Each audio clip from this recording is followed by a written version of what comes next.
What's up, you guys? JoDobby here. I am now a Deckout gaming affiliate. Use jodobsdeckout at checkout. Deckout Gaming has tons of singles for Pokemon, Dragon Ball Super, and Digimon TCG, as well as One Piece. They now buy list as well, so don't hesitate to reach out, and they got your back. Really high customer service ratings. Thank you guys, and yeah, let's get to the video.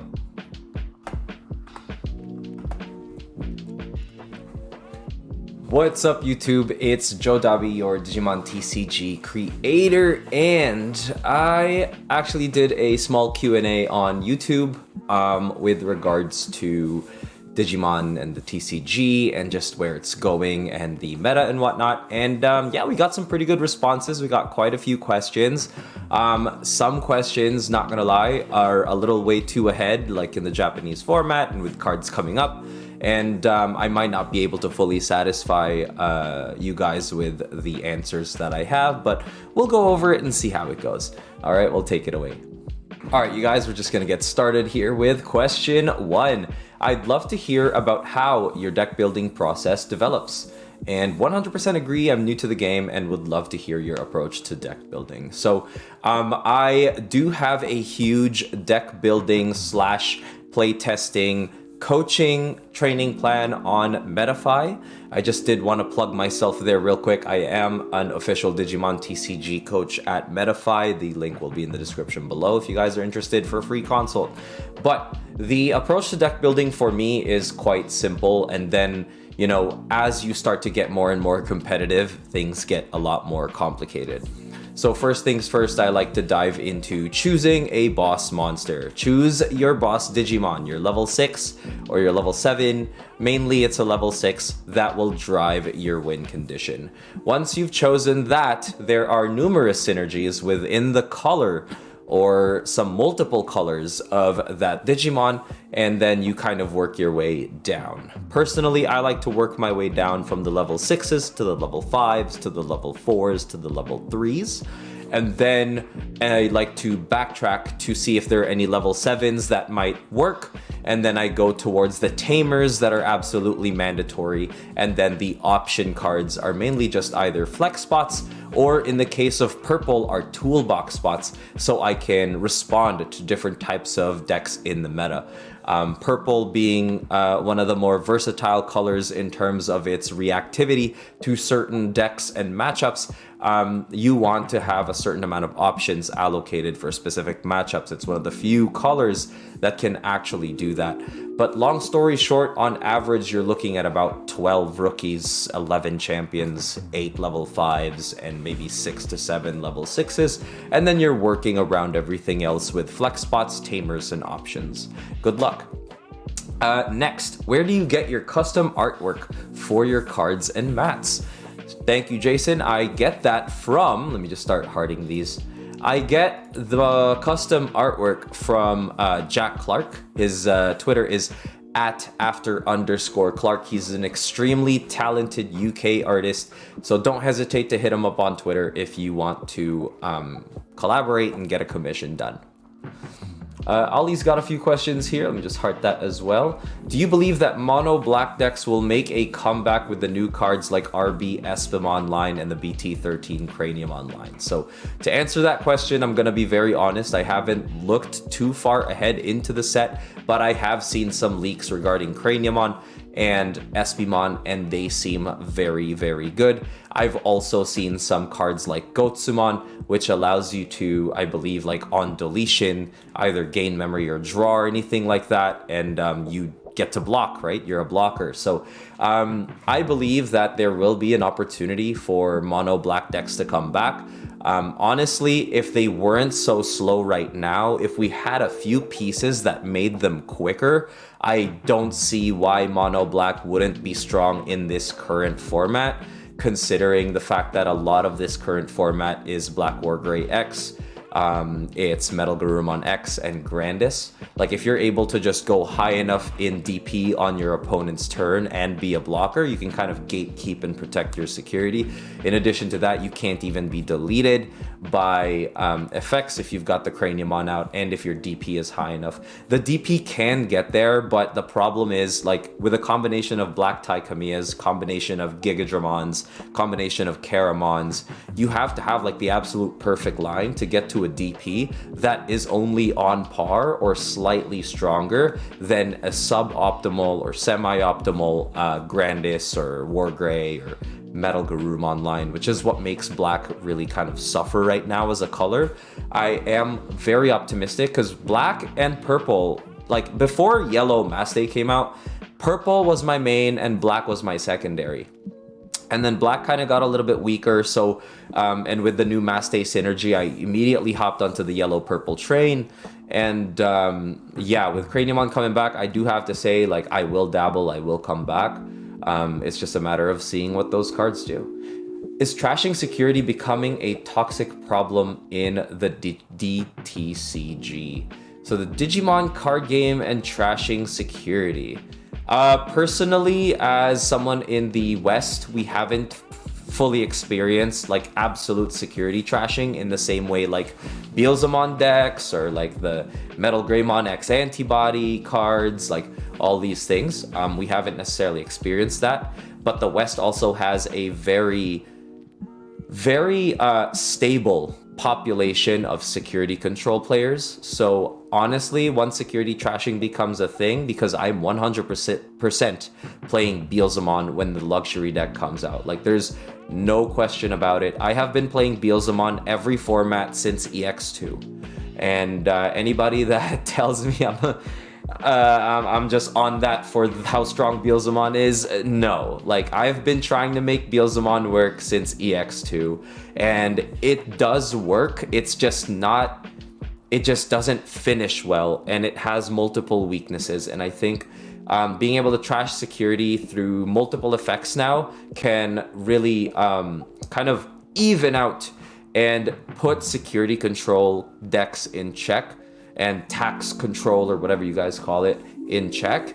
By the same token, trashing security can be a pretty good effect as well against stack decks, because, you know, they typically don't run blockers, and if they do, it's just the one blocker. And if you can trash security to get two bodies out, like for example with the previous or older Mastemon, you can get around that and potentially win. So I don't see it being a toxic problem. We haven't experienced it in the same way that you guys have, so I can't really speak to that yet.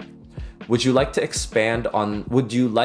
to expand on the breeding effect? Like Digimon can trigger when Digivolve in raising and only in raising area, or should it be an Yggdrasil exclusive? Okay, not too sure what you mean here, but if I'm understanding correctly, are you thinking about more effects being introduced into the raising phase? Because right now it's only been Mimi, and with the recent release, Mimi, Analog Youth, Digimon Emperor, these are cards that affect what you do in the raising phase, right? So with Yggdrasil being an exclusive direct effect on the raising area, if I'm assuming you're asking me if you want to release more cards that affect the raising area. Honestly, my answer is it's gonna really depend, because a lot of decks, part of their defense is the raising area, because it's seemingly untouchable right now, right?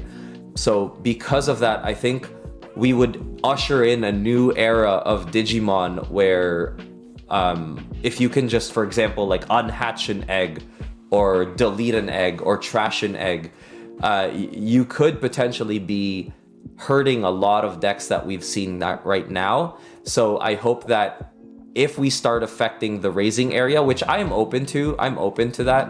If we start affecting the hatchery immediately, I hope that Kenji and the team balances it out to a way that it kind of says goodbye to the previous way we've played Digimon and ushers in a new era that is balanced, enjoyable, and competitive. And I'd be open to that. Do you think Mother D Reaper Alliance is a problem? I don't know yet. Let me just Google what Alliance... Let me just Google what Alliance is, because I don't know yet. That is a very good question. Let's take a look. So let's read what Alliance does. When this Digimon attacks, by suspending one of your other Digimon in play, add the suspended Digimon's DP to the... Oh my god, okay. So I see where you're coming from, because Mother D Reaper is a 15k body. So you're gonna be getting security attack +1 and +15k. So if you've got like a Patamon that has Alliance when attacking, then that Patamon, if it's 2k, is like 17k sec +1 if you suspend a Mother, which I think is kind of ridiculous if what I'm saying makes sense. I can see it being a problem in that regard. I think it's kind of nutty. I think it could just make Mother D Reaper be like the normal egg. No, but I haven't experienced it enough myself to say anything. So Santi, I apologize. I can't really speak to that right now. What do you think are the best rogue decks for nationals? And we've got little T here saying Beelstar, so I'm gonna like that. Very good question. Nationals has a lot of opportunity here, you guys. Like, I would not rule any deck out just yet. Every purple deck right now is a rogue deck. I'm sorry, like even Mastemon is a rogue deck. So if you guys are playing purple at nationals, you guys are rogue players through and through. The meta, in my opinion, the big square is Black War Greymon X, Grandis Kuagamon, Metal Garurumon X, and the fourth one, funny enough, will probably be some unexpected deck like either Mastemon, Examon, or it's a tie between Mastemon, Examon, and Wargrey X. Just regular old Wargreymon X. Because Wargreymon X can actually do some crazy stuff, you guys. Like, I would prepare for that deck as well. But everything else out of that square, or out of that square plus, is a rogue deck. So, it wouldn't surprise me if a lot of non-Metal Garurumon X players or non-meta players will choose a comfort pick. You know, there are gonna be people that won their store championships with Crossheart, D Brigade, with Machine Dramon. There are gonna be people that won their store champs with Ragnalordmon, because I actually faced Ragnalordmon in the finals of my store champ and won.